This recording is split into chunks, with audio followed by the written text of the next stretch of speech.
Hi everyone, in front of me I've got DOOGEE V40 Pro, and let me share with you how to reset app preferences on this device.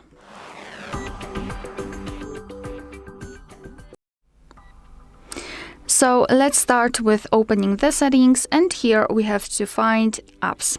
So it is almost at the top of the list. Then let's tap on all apps, which are at the top again, and tap on the three dots icon in the right upper corner.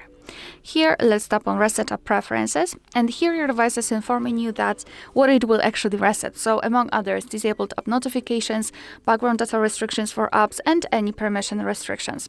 What's more, no worries, you won't lose any app data, so simply tap on Reset Apps, and basically, this is it. Alright, so that will be all. Thank you so much for watching. Please hit the subscribe button and leave the thumbs up.